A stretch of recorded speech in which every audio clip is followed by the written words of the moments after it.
CI एक पुरानी संस्था है जो कि 73 से काम कर रही है बहादुरगढ़ के इंडस्ट्रियल एरिया के लिए, लेकिन कुछ लोगों ने अपने निजी स्वार्थ के लिए बहादुरगढ़ चैम्बर ऑफ कॉमर्स का व्हाट्सएप ग्रुप को कोबी में कन्वर्ट कर दिया कोविड के बाद, और लोगों को मिसगाइड करना शुरू कर दिया कि जो चैम्बर है वो चैम्बर बहादुरगढ़ का है, और जो ये नई संस्था बनी है कोबी, जिसका उन्होंने बस बीसीसीआई से ही जन्म लिया, मतलब बीसीसीआई का व्हाट्सएप ग्रुप, क्योंकि वो एक एग्जीक्यूटिव मेंबर थे, वो एडमिन थे, उन्होंने उसको हाईजैक किया और उस ग्रुप का नाम कोबी में कन्वर्ट करके लोगों को ये कंफ्यूजन का पैदा किया कि बहादुरगढ़ का जो है इंडस्ट्रियल एरिया की एसोसिएशन वो चैम्बर है और डिस्ट्रिक्ट लेवल पे जो है वो कोबी है, जो कि सरासर गलत है।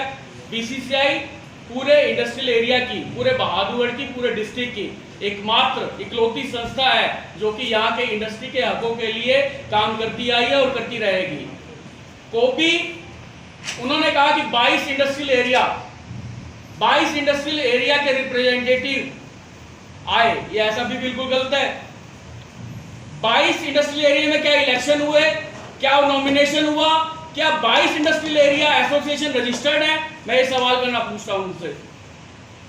22 के 22 एसोसिएशन जिनका उन्होंने नाम लिया वो अनरजिस्टर्ड है। हो सकता है एक या दो संस्था ऐसी होंगी जो एसोसिएशन रजिस्टर्ड करा रखी होंगी, और वो 22 संस्थाओं से नहीं है, वो 22 लोगों के नाम है जो कि उस एसोसिएशन में की है। आप सभी को पता है एनुअल जनरल मीटिंग हो चुकी है, आप लोग भी सब गए थे वहां पे, इस होटल में करी थी जो मैक्स के अंदर था। उसके बाद भी उन्होंने इलेक्शन नहीं कराए। क्या उनको इलेक्शन कराना नहीं बनता?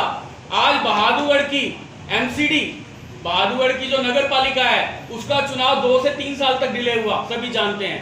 कोविड का कारण रहा, किसान आंदोलन का कारण रहा, पंचायती इलेक्शन लेट हो गए, सरपंचों के इलेक्शन लेट हो गए। तो क्या खाली बहादुरगढ़ के चैम्बर के इलेक्शन लेट हुए? नहीं हुए। ये किसी के निजी स्वार्थ की वजह से नहीं हुए, ये समय के हिसाब से।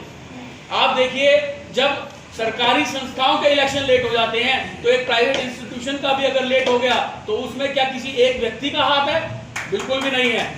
मैं सरकार से अनुरोध करता हूं कि ये एक एरिया है, ये एक संगठन है, ये व्यापारी संगठन है, व्यापारी एकता एक रहेगी और कोबी को कैंसिल किया जाएगा। कोबी एसोसिएशन बहादुरगढ़ में नाम नहीं लेगी। आज मैडम डीआईसी मैडम को हम ज्ञापन देंगे कि कोबी को कैंसिल किया जाए।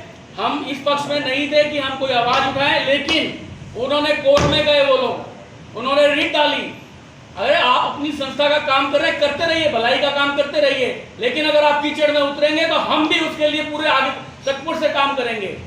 तो मैं सभी से निवेदन करता हूं कि कोबी को कैंसिल करवाने का काम करेंगे, और आज संजीव कौर मैडम को हम ज्ञापन देंगे कि इसको कैंसिल किया जाए। कोबी को, कोबी को, कोबी को। मैं वो हमारे पीछे बैठे काम हो रहा है ना जी, जरूरी हमें नाम नहीं करना, उसको नाम का शौक है, उसको शौक पूरा करने दो। लेकिन यहां तक भी नहीं रुके, उनके हौसले और बढ़ते गए, वो कोर्ट में चले गए, रजिस्ट्रार ऑफिस चले गए। पहले तो उनकी ये डिमांड थी कि चैम्बर के इलेक्शन नहीं हो रहा है जी काफी टाइम से, तो चैम्बर के इलेक्शन के लिए एक अडॉक कमेटी बनाई गई। हमारे रजिस्ट्रार ने कमेटी गठित की, वो कमेटी ने अपना काम शुरू किया। तो पहले तो डिमांड थी कि इलेक्शन नहीं हो रहा है, इसमें करप्शन हो रही है, इसमें ये हो रहा है।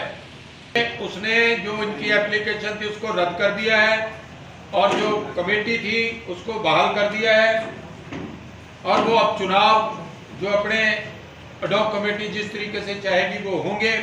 और आप सभी को पता है कि वो आज जो नेता बना फिरता है, तो वो जो हमारी ये चैम्बर है जिसको हम अपनी माँ के समान कहते हैं, उसी के पीठ में वो छुरा घोंपने का काम कर रहा है।